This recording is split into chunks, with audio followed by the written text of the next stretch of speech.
Good afternoon, everybody. Can you hear me okay?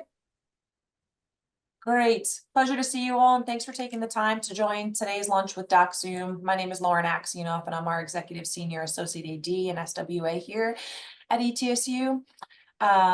Before we start here, just a couple housekeeping items. If you could please just put yourselves on mute. That way there's no interruptions during the Zoom, and feel free throughout the Zoom to put any questions that you have in the chat box.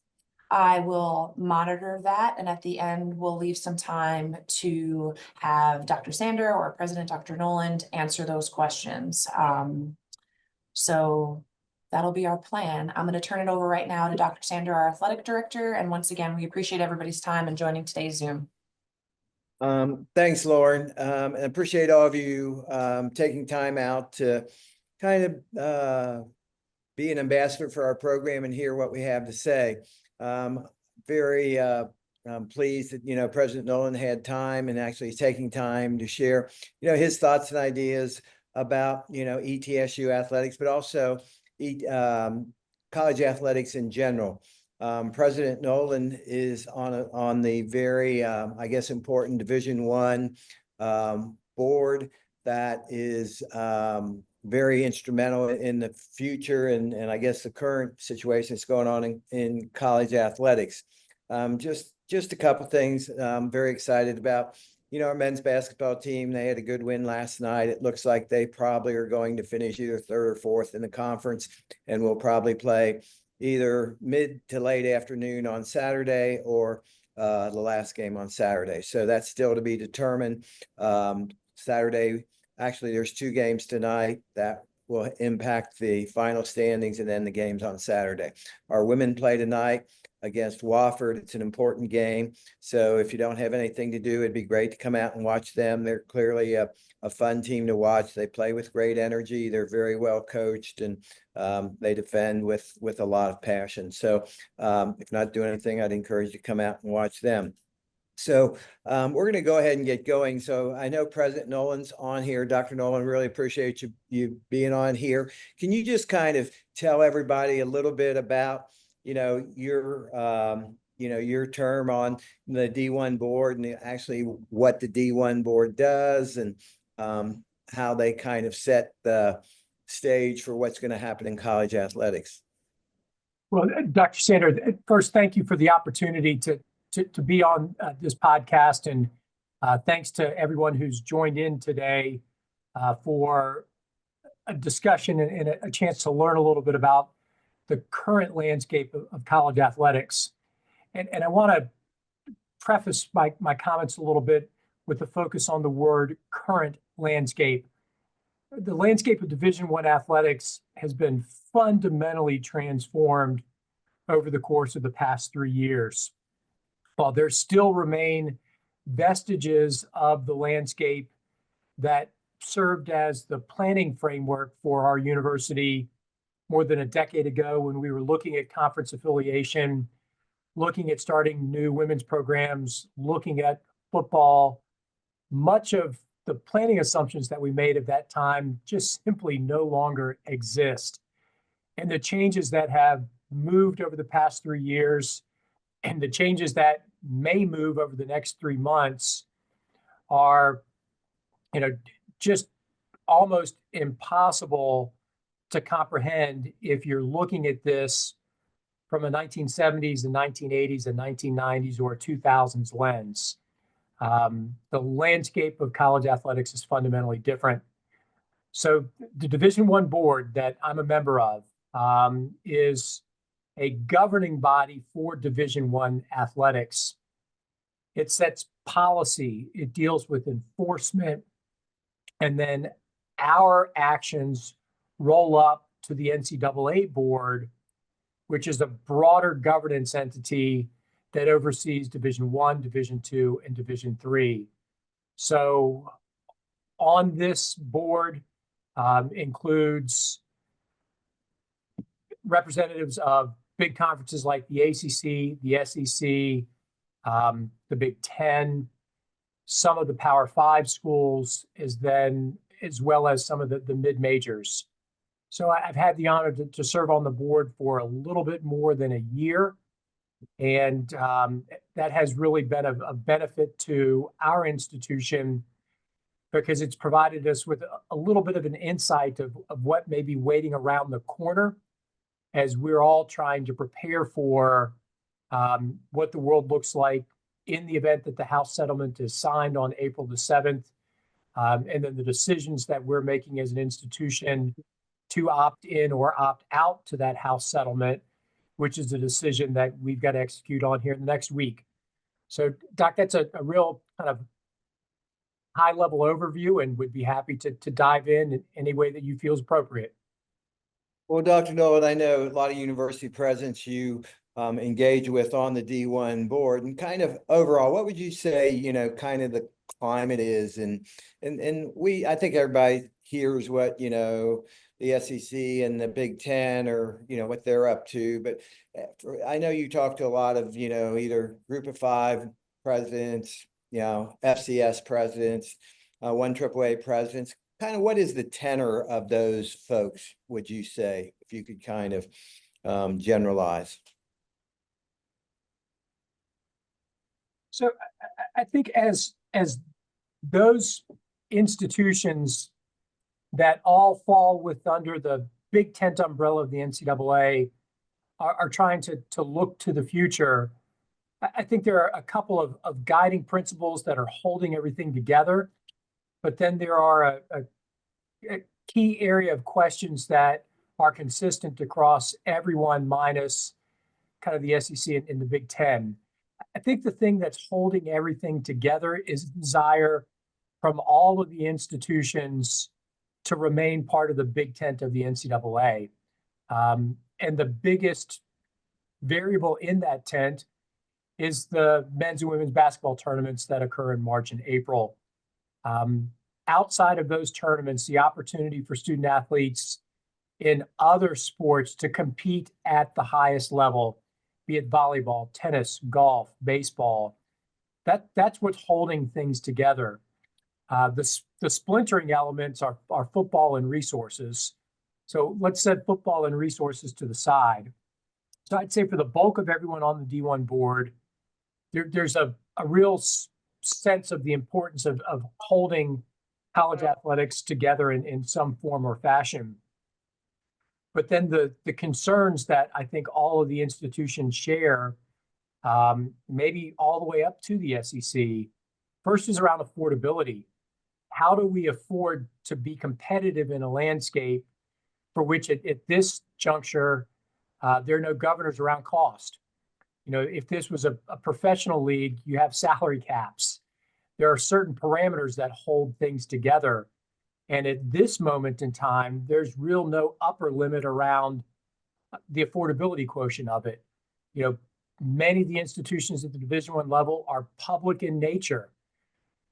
They are stewards of the taxpayer resources. So if you are a ETSU or an East Carolina or Central Arkansas or James Madison, how do you compete when you don't have the level of resources that other bigger schools have?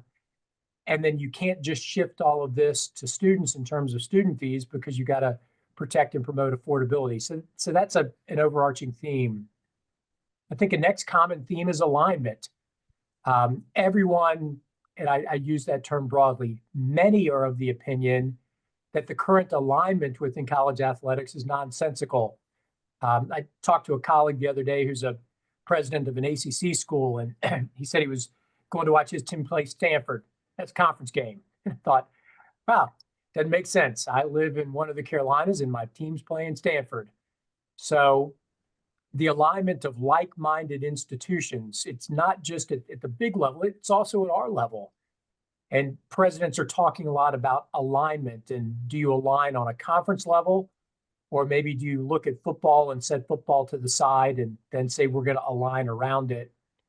And then I think that the final aspect is a concurrence around the mission of what we're trying to accomplish. Irrespective of a select few, the bulk of the student athletes at Sam Houston State, East Tennessee State, or Clemson are never going to play in the NFL. They're never going to play in the NBA. They're student athletes. Their God-given abilities open a door to them to receive a degree which transforms the arc of history for them and their families. So the mission of why we're doing this isn't to run minor league sports programs, even though that's a lot of what it feels like on some days. The mission of why you're doing this still goes back to the mission of the institution, which is to improve the quality of life for the people of our region. And in this case, those peoples are student athletes. So those three themes, irrespective of size, from the University of Maryland president, who I sat next to a few weeks ago when we were all in Nashville for the board meeting, to here at East Tennessee State University, affordability, alignment, and mission are things we share, but the thing that holds us all together are those championships. Yeah, I mean, I think that's, a really good, kind of indication of where everybody is. Clearly, there's no definitive path forward right now that is everybody's going to follow, because there's clearly still some things left to be out there. And from your standpoint, I know the NCAA, Charlie Baker, and a lot of people talk about federal, legislation to help with antitrust situations. How much discussion have you guys had on the D1 board about that? And do you really see that being a solution? I can't altogether get into the particulars of the discussions, but I can tell you at every meeting, be it an in-person meeting or a committee meeting, we're briefed on the federal strategy. We as board members and institutional presidents are engaged in that federal strategy. And there's great hope and optimism that that federal strategy will provide relief. I don't mean to disparage anyone, but their own staff joked about this at a meeting a few weeks ago. The NCAA is probably 0 for 162 in the legal arena. They've not won a lawsuit in a long, long time. And part of it is the way that all of this has been schemed by attorneys who, once the door opened from the antitrust perspective and the free market perspective, it's put the NCAA at a disadvantage. The NCAA is a membership organization, but many of the recent lawsuits have been brought by members suing the organization that they're a member of. And it's a real complicated landscape to operate in when you can't enforce your own rules, you can't level the playing field, you're not able to regulate in a way that ensures competitive parity, and you're looking to Congress to provide that backstop. So if the antitrust protections are provided, then that allows the NCAA to truly go back to being a membership organization, which I think is important, because if you push all of this to conferences and there's not something that gives student athletes the ability to compete at the highest level from across the country, and this all just goes to conferences, then I think we've lost something special. So as members, we're committed to fighting to do everything we can to protect something that I think has merit, and that's the ability for any student from a big school like UCLA to a smaller school like us to have the chance to do something magical in a tournament run. And it still is possible for the little schools to win. Look at the Division I national championships in soccer. I mean, it was Marshall and Vermont. There's not anything different from Marshall to East Tennessee State University other than the colors. We're the same school. So in that one example, it's a reference point to, despite all of the dollars that are out there, it still is possible for schools like us to compete against the best. And Dr. Sander, we had the chance, you and I together last year, to see that in Carlsbad, where our men's golf program was just a couple strokes away from playing on the final day when anything could have happened.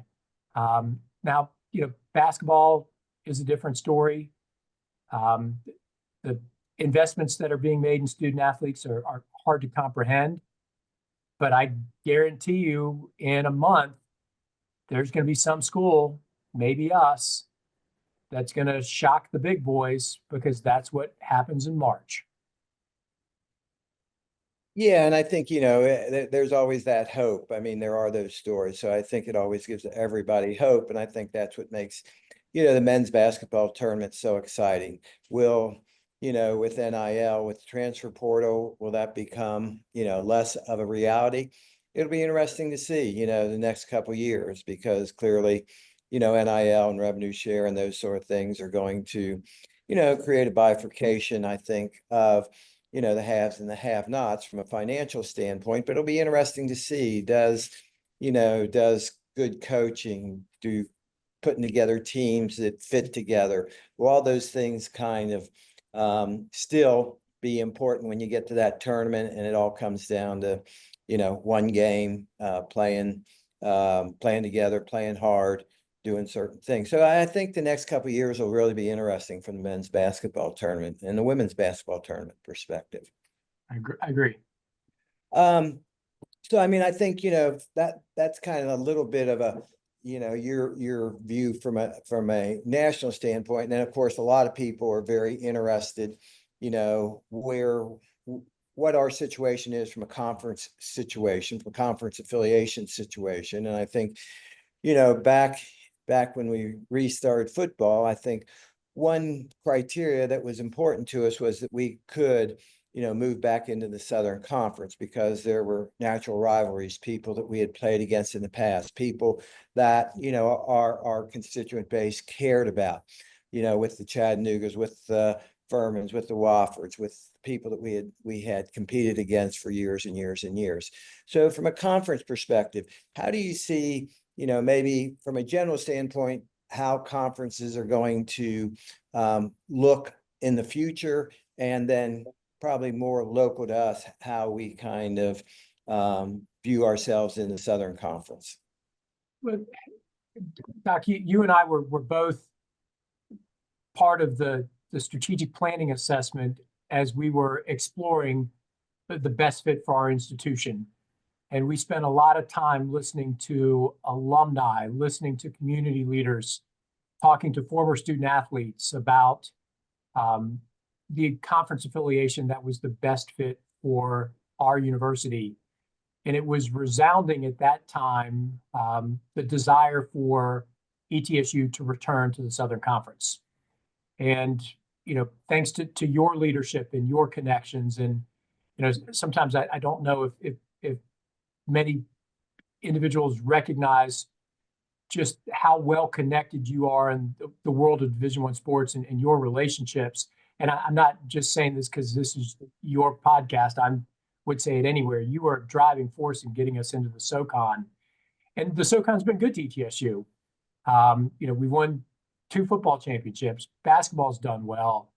Almost every single sport in the past decade has won a conference championship or gone on to compete at the NCAA level. So we've been successful, and I think we've strengthened the league. It's also, from my perspective, an important league for us because of what it means for our student athletes. I'll never forget my first year as president. We had a basketball game at Florida Gulf Coast. The game ended. The team drove all the way through the night. And the next day at 10 o'clock in the morning, I saw a couple of our student athletes on campus going to class. And I thought, goodness gracious, they've been up all night long. Every time that I go to the Charlotte airport and I'm on that last flight back to Johnson City, I'm walking through that airport, and who's in the Charlotte airport at 10 o'clock at night on a Sunday? Arkansas State, Troy, New Mexico State. Student athletes flying all across the country in the middle of the night to get from one far-flung region of the nation to another to play a conference game. We're in a bus league. outside of Sanford, our kids can get to and from in one day. You know, if we really wanted to, we could get on the bus. We could go over to Wofford, play, and turn around and come back home and do that in a day. That's less time away from class than we would if we were in a league, let's say like the Colonial, where we've got to travel to upstate New York. So I think the geographic alignment of the league is a strength for us. I think the membership of the league is a strength for us. The diversity of the league is a strength. You know, diversity is a powerful thing. Things that are different sometimes bring people together. And private institutions and public institutions can find similarity. And we've done that traditionally. But as I look at the challenge facing our league or any mid-major league,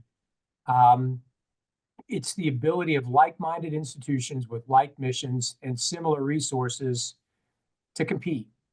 And, you know, I have long felt that those leagues that have expanded in size, but expanded looking for like-minded institutions with similar missions and similar geographic footprints, have made wise expansion decisions for the following reasons. One, we're short on women's sports. If you look at our women's basketball, if you look particularly at women's basketball, we don't have a full slate of conference opponents the way larger conferences do. That's disadvantage to our women's programs. Every single fall, Coach Savage is struggling to fill out that basketball schedule. And we're paying Tennessee Tech X amount of dollars to drive from Cookeville over here to play basketball. If we had a slightly larger league, then there wouldn't be as many quote unquote bye games, which helps with scheduling and helps with strength and helps with predictability. So I can't speak to the future of expansion in the Southern Conference, but I know it's something we've explored for a long time. But I think the league has been, and this is a long answer to a short question, I'm almost done. The league has been prudent to be cautious in its approach because House is sitting right around the corner. And I think until that case is settled or not settled, but until the landscape settles a little bit, it is not the time to make rash judgments. Right now is the time to be cautious, to be prudent, to plan. And then when House is done, then you look at how the chips are aligned and you make decisions accordingly. But for us, Chattanooga, Western, I mean, those are long-standing rivalries. Furman, Greensboro, Wofford, the game last night against Mercer. You know, if you look at, and not to make this all about basketball, but it's basketball season, and for Kamari to go 1 for 11 in the first half and then hit that three with a minute and 20 seconds left, that was a big shot. It was fun to hear Jay make the call as I was driving back from Nashville. It was even more fun to watch it when I got home late last night. But we average greater attendance for conference games than we do against Limestone. No disrespect to Limestone. So my desire to be in a stable conference with stable membership that's geographically affiliated so we can deepen the fan base and continue the magic that happens in Freedom Hall and Green Stadium and Summers Taylor Stadium and Thomas Stadium when it gets down to conference season. Well, I think one of the things that, you know, you kind of mentioned, which I think really makes a lot of sense, things are going to kind of filter out with all the change that's in college athletics. Clearly, you know, the cost of college athletics, you know, the ability to travel, all those sort of things are eventually going to be criteria that hopefully establishes, you know, affiliations that make the most sense. And I think it's just kind of getting back, you know, I think this conference affiliation thing, like you said, kind of got a little crazy with, you know, Miami of Florida playing, you know, Cal. I mean, that kind of makes no sense. So hopefully, you know, the reasonableness and the realities of, you know, the challenges are out there will, you know, help institutions eventually get to the right place with their right, you know, with the right affiliations. But like you said, there's a lot of you know, I think that one of the positives about this conference is that the membership really likes one another from a standpoint of they appreciate each school and what they do. So I think there's some positive to that. I think though that just like in the last couple of years, this conference affiliation has changed dramatically. I think that at the highest level, I think you'll start to see that filter down to some degree. So, and I don't think the echoes of change will be heard for a while. Yeah. As you said, it will filter down.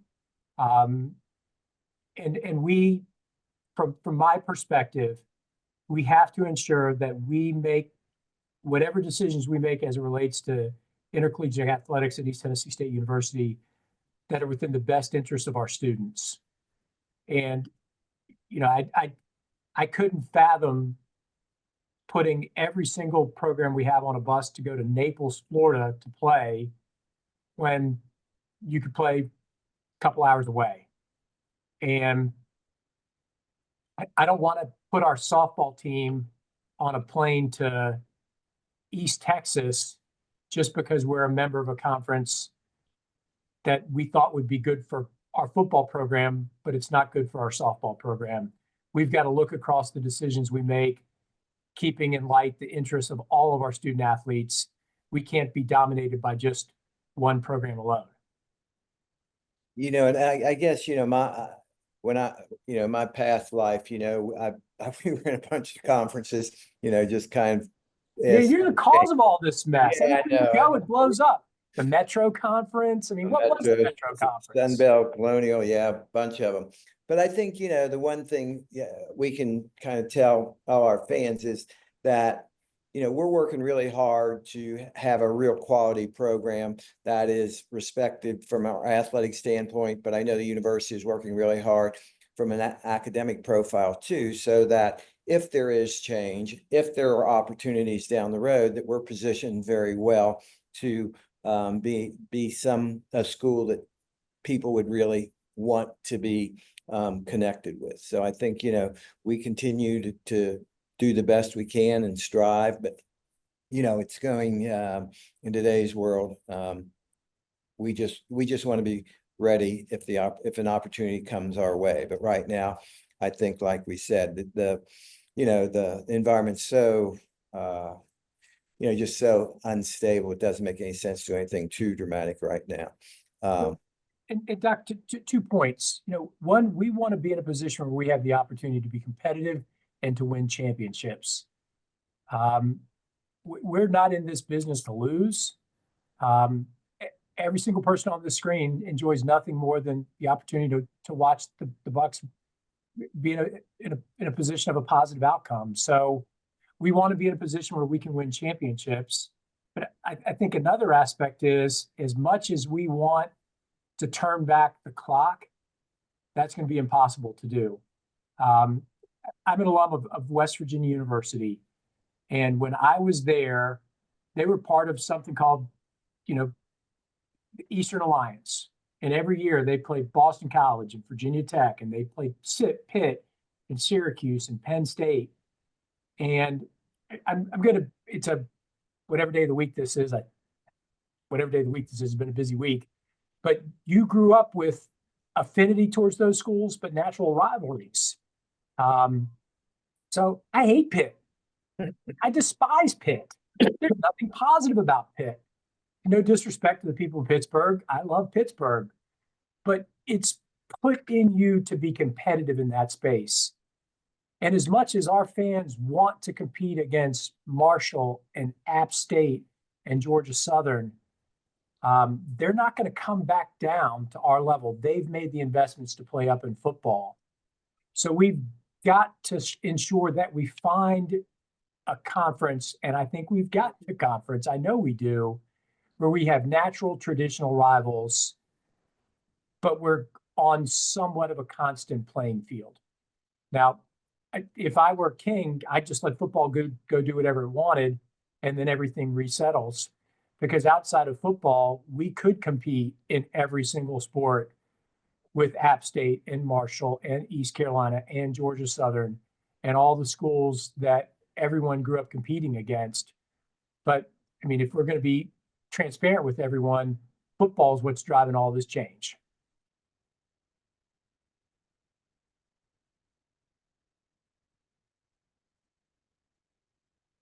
It's officially a Zoom call. You're on mute. Yeah, I mean, I think, I think conference affiliation is something, we continue to look at. I think it's, as the landscape changes, it's going to impact, what we do and where we go.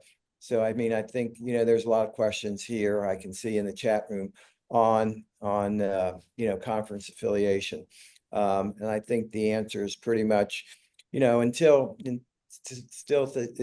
things kind of settle down, kind of all, kind of people figure out, what are the actual rules we're playing with. We're in a good situation where we are right now. But I mean, I think we want to make the Southern Conference as strong as we can make the Southern Conference. So are there other institutions who have competitive interests similar to ours, who want to be part of the oldest conference in college, one of the oldest conferences in college sports?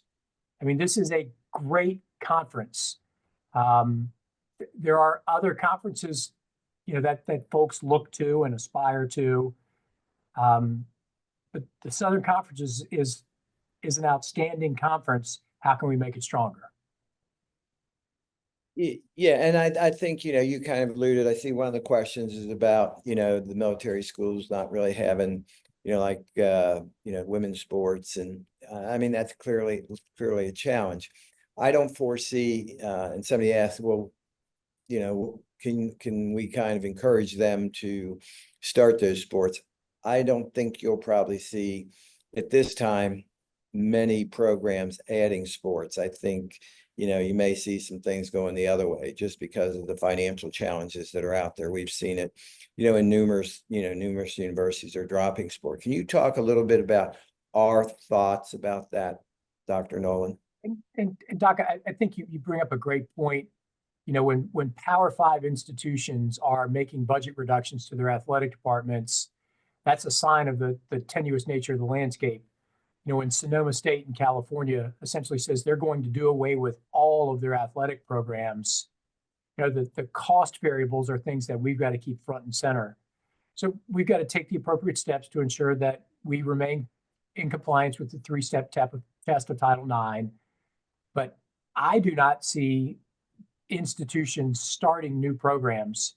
I see contraction more than anything else, with institutions focusing their resources on key programs where they feel they have the opportunity to be competitive. But one of the unintended consequences of the landscape that we find ourselves in is there will be fewer competitive opportunities for student athletes, not more. The roster caps will limit competitive opportunities. There'll not be the volume of walk-ons. But schools are only going to be able to invest in 3 or 4 sports. And for places with constrained resources or even places with unlimited resources, there's going to be a great recentering. So one of the things we talked about, Dr. Noland, was, as we mentioned, the financial piece of it is something we have to deal with on a daily basis. And so we've kind of had to sit down and really prioritize, where we're going to spend our money. Can you talk a little bit about that? Doc, I'd be happy to, but I want to, first kind of provide some context for everyone on the screens about just how much things have changed. And then maybe that can set the stage for why I think we as a university have to prioritize. I'm going to have a little bit of fun with you, Doc. Dr. Sanders at the University of Memphis. And he was at the University of Memphis helping to lead that institution at a period in time in which they were very, very successful. And one of my favorite teams growing up was was Georgetown. I love Patrick Ewing. And you'll remember an NCAA tournament when the University of Memphis beat Georgetown.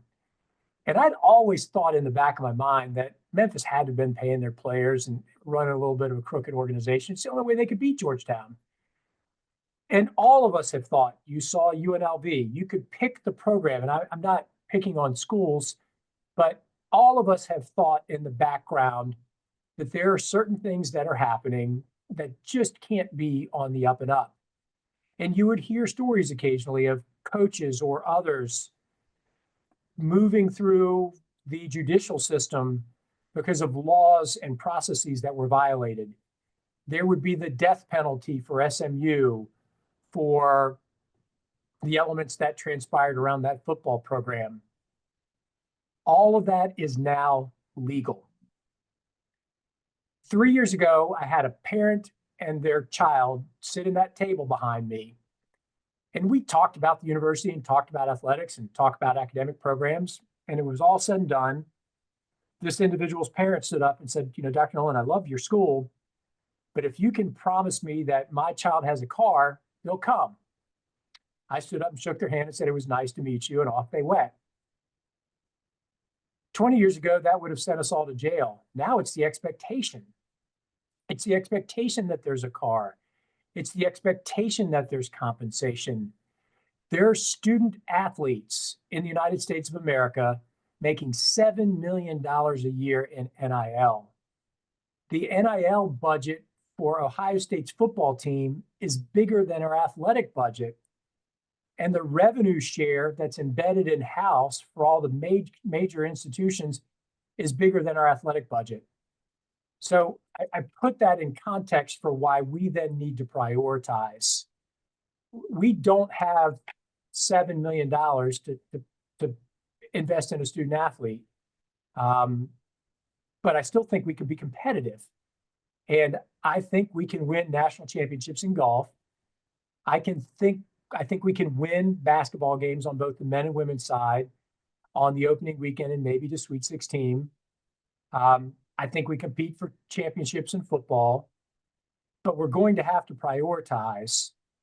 And the day when we think we can win in every single sport, and every single sport is full of scholarships, and every single sport is maximally resourced, that's just not here anymore. So we've got to make our strategic investments and then hope that those strategic investments yield fruit. And that's what we're attempting to do through the strategic planning process that Dr. Sanders is leading.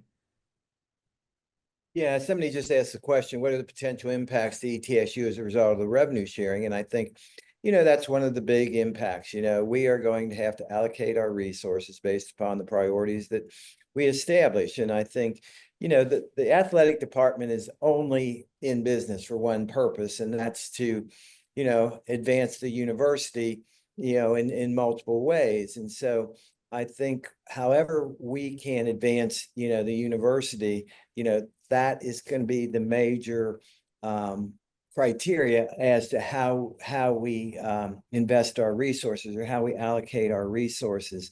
We clearly know that, like President Noland said, our golf program has national presence when we're out there competing with, the University of Florida, the University of Texas, Ohio State, and we're beating them. That people take notice of that. The good old ETSU.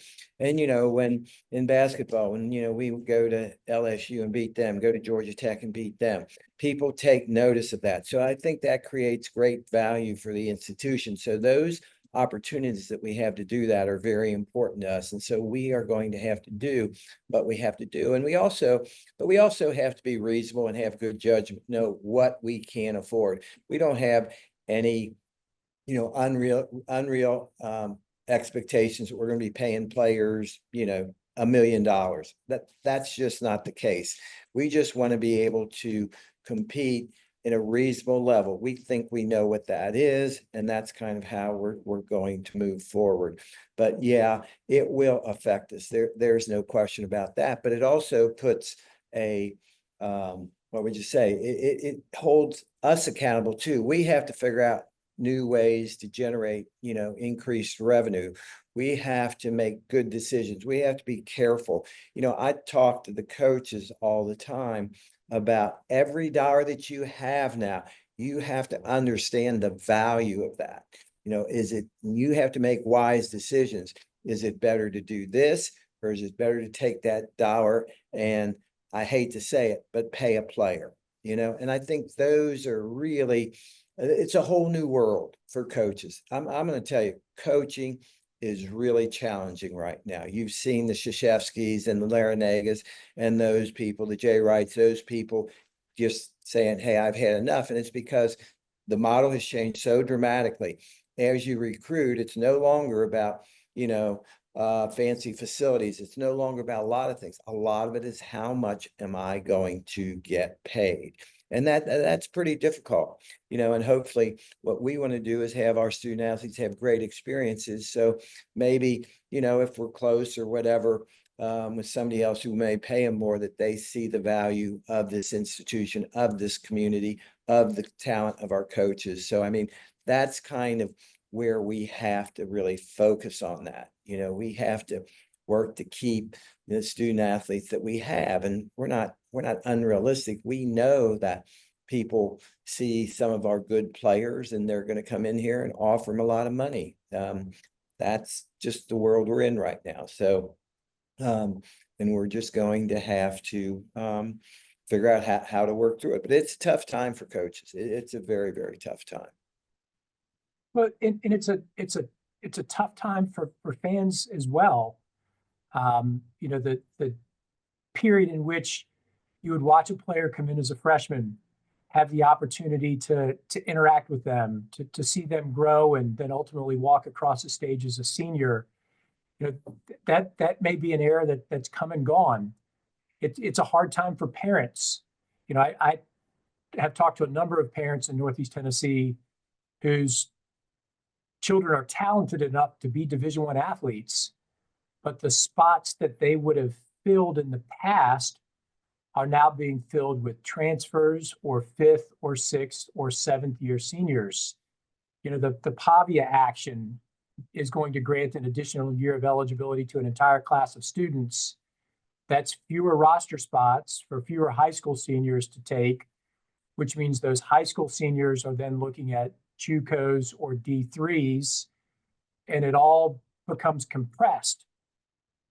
And not to be overly simplistic or altruistic, but there are lots of very, very talented young men and women all across the country who a decade ago could have gone to an ETSU as a freshman, sat the bench, redshirted, grown, physically matured, and then by their senior year have been something special, are now not in a roster spot, are going to a JUCO, and then as they move through are thinking, well, why should I stay at ETSU, who doesn't have NIL? I can leave and go somewhere and get $100,000. If I don't get enough playing time, I can transfer at the winter break and then maybe parlay that into 150 next year. And I think we've all lost something, you know, going back to what may have been, it wasn't a simpler era because money's always been in college sports. It's just been under the table. Now it's on top. But in a simpler era, you could watch players mature and grow. And that was important for fans, but that was also important for them. You know, remember, we still are judged on APR. There are still academic elements to which institutions are held accountable. But for those of you who work in post-secondary education, if you transfer 4 times in 4 years, it's a very minimal probability that all of your credits and grades will transfer and articulate. So those students who transfer in 4 years are going to have to graduate in 5 or 6. And the student and student athlete becomes extremely difficult to maintain. Yeah, I mean, we see it every day, you know what I mean? In the old days, or just a lot of you remember these names like DeSante Bradford. We saw how he developed and grew and became the player of the year in the conference. Even guys like Ike Banks, who came in as kind of an undersized player and built his body up and was very, you know, was a major contributor in a lot of the success we have. But then you know, and I don't think there's any question, you know, I follow Wake Forest because of Coach Forbes, and, you know, thought he'd have a really good team this year, but his one player, Andrew Carr, transfers to Kentucky for a bunch of money. And then, you know, the point guard, Boopie Miller, transfers to SMU for a bunch of money. How do you replace those guys? So those are the challenges that these coaches are facing on a daily basis. So it's different, but, you know, we also see this as challenges. How are we going to figure out how to work with that? How can we recruit a combination of freshmen, JUCOs, transfers, and, you know, kind of blend them all together? I think that's going to be the real challenge of coaches, is how do you, you know, take a lot of athletes who haven't had a lot of time together and fit them together as a team and get them to care for one another and be resilient and fight through things for, you know, the love of the team and the love of their program and, you know, the love of the university. That's going to be the challenge for coaches. And Dr. Sander, also remembering that, you know, the athletics department in many respects is the front porch of the institution, and the student athletes that we're bringing here need to represent the university. You know, each fall when I meet with the coaches, I convey a kind of expectation to them: represent the university with class, excel in the classroom, play by the rules. If you do those three things, the fourth falls into place, which is win championships. But there are many institutions for whom the expectation of representing the university with class is not an expectation. The expectation is to win. So coaches will fill a team with individuals that you might not want at your home for dinner, but they're there to win, not to represent the university with class. You have coaches that will not follow the adage of play by the rules. One of the things I'm extremely proud of under your leadership, Doc, is the, you know, relatively clean record we've had with the NCAA. No major infractions. You know, the elements: excel in the classroom. You know, our student athletes are outstanding students. Their GPA is higher than that for the undergraduate population as a whole. Their grad rate is higher than that of the undergraduate population as a whole. I mean, at the basketball game earlier this spring, and there wasn't enough room on the court for all the student athletes with GPAs over 3.0. So they're meeting our expectations, and I never want the desire to win to diminish those three expectations: represent the university with class, excel in the classroom, play by the rules. Because they're all part of this family. And if you cut corners, it comes back to bite you. It does. And, you know, we're in this for the long term. I think that's the one thing, you know, everybody has to figure we're going to do it right. And clearly each year now you're going to have to kind of reload, refigure it out. But, you know, those kind of core values that we have, they're never going away. That's got to be the basis for everything that we do. And I mean, to be honest, you know, like last night, you know, we had 7 players who were recognized prior to the game. Those players, and we're trying to figure out what to call them. Are they seniors? What are they, you know? Because all of those have either graduated, are going to graduate in May or in July, and some of them have eligibility left. So we, you know, you usually don't want to recognize those people if they have eligibility left, but we wanted to do it because we wanted to let everybody know these student athletes are they're being successful, you know, not only on the court, but on the campus and in the classroom, because these young men have done what we've asked them to do, to represent the university, to play at a high level, at a competitive sport, and then also graduate. And that's what they're doing. So we wanted to recognize those 7 last night. We hope, you know, 3 of them will be back next year. So, you know, that's kind of, you know, what we're trying to do. There's a couple other questions I think maybe, you know, Dr. Noland, some of the people have. One is, has ETS made a decision on whether or not to enter into the House settlement? So we had a Board of Trustees meeting last Friday. Dr. Sander and I discussed the elements of the House settlement with the board. And the board has, from a management perspective, tasked Dr. Sander and I to assess the landscape and to make a recommendation that is within the best interest of the university. Unless there is a significant change that transpires between now and the decision date, we are inclined to opt in. Opting in allows us to be part of a class of institutions that is protected by that settlement. The other element that opting in allows is for portions, and I focus on the word portion by design. I think we'll still have an external collective, but for the bulk of our NIL operations to move in-house, to be managed by the foundation, to be managed by the institution, thereby allowing the university to take the Alston payments, plus total cost of attendance payments, plus revenue share, plus NIL, and to look at that as a bundle of goods and services that we can share with coaches and make informed decisions around recruitment and retention. So it gives us greater control over some of the levers that we have the ability to pull, but there are downsides.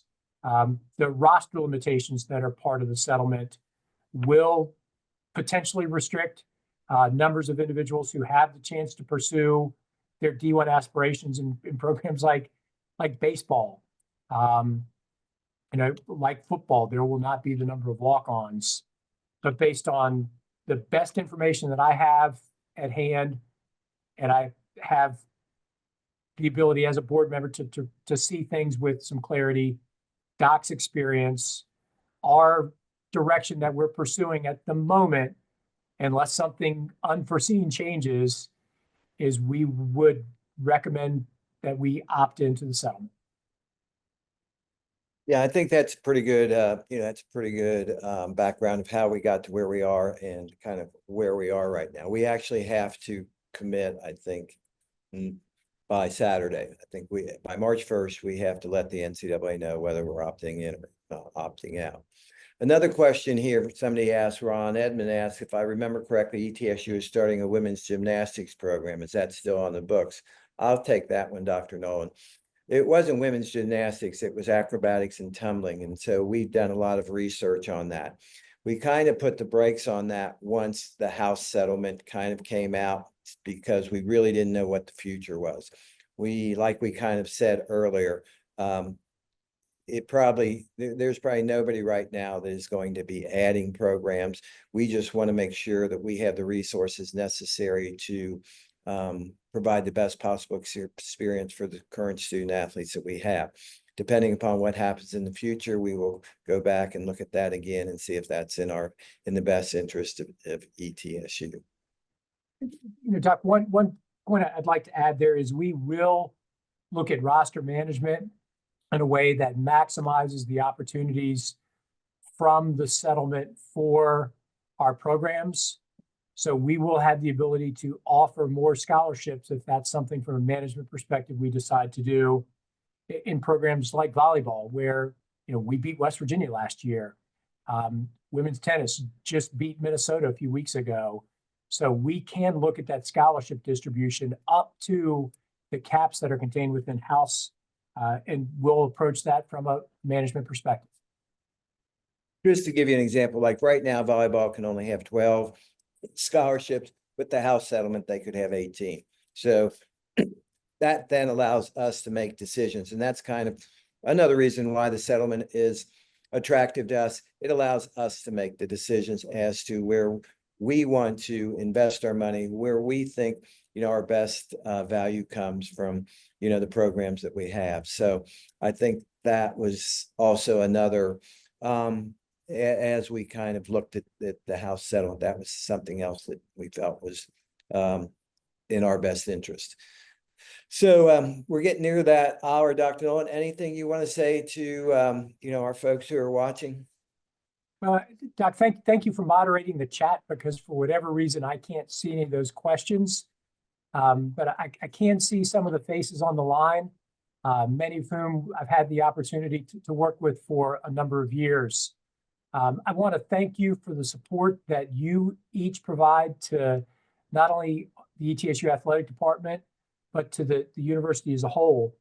And I think as I look at the responsibilities that are in front of Dr. Sander and myself, and our board of trustees and others, we just want you to know that who we are as an institution and what we attempt to do to navigate this landscape is going to stay centered on the values that we have as a university, to improve the quality of life of the people of the region, to represent the university with class, to excel in the classroom, to play by the rules. But we're going to win championships. And that's not going to waver. This is a competitive community. It's a blue collar community that works hard for the things that it has. There's not anything that's been given to this region. We've worked for what we have. And many of you have contributed your resources from your hard work to help make those dreams come true, for us to start programs like football, for us to do things like build stadiums. So just thank you for the support that you've provided. And there is one person on the screen who's turned their screen on in the past few minutes. I don't know where in the world this person may be, but if they're somewhere in Europe, please send me a text and let me know where you are. But it's good to see your face. And I thank you for joining in, but I thank everyone for joining in. And I thank you for believing in Dr. Sander and I as we move through the next couple of months. I don't know what the fall will hold for Division I athletics. You know, something the House may not get approved on April 7th. If it doesn't, Lord knows what'll happen. But who we are as a university isn't going to change. And we're going to hire great coaches to go do great things. And if you've not had a chance to meet Coach Healy, I would encourage you to do so. No disrespect to the other institutions in the state of Tennessee, but if anyone has a better quarterback room than us, I'd like to meet them. Why are those quarterbacks here? Not because of NIL, they're here because of belief in place. You can't put a price tag on that. You all believe in this place, and I thank you for your belief and support of East Tennessee State University. I look forward to seeing many of you in Asheville. I hope both teams are playing through to championships, but if not, it's been a magical season on both sides of the equation. And now we'll turn our attention to the spring sports and everything that comes with baseball and softball and tennis and golf and those things on the horizon. But those things are only possible because of the names and faces that have joined on the call today. And Doc, thanks for allowing me to be a part of the show. Thanks, Dr. Noland. There's one question in here I just saw. What's the expected delivery date of this athletic strategic plan? I think we really are waiting on the certification of the House settlement before we get out there too far. There's some things in the plan that we have already started to implement, because irrespective of whether House settlement goes or not, these are things that we're going to implement. But we're going to wait till, April 7th before we really make that public and get too far out there. We'd like to know all the rules before we actually start to play the game. So that's kind of where we are. But we just hope there's some rules by which we play the game, because right now there's not a lot of rules. Right, exactly. So we don't want to get out there too far. But yeah, well, I think everybody knows there's not a bigger supporter of ETSU athletics than President Noland. He's there all the time. He loves our student athletes. The student athletes know him, and I mean, there's a lot to be said for that. So we're all in this together, folks. So appreciate you all, and thanks, President Noland. And if anybody has any more questions, give me a holler. Everybody have a great day. Good Bucks.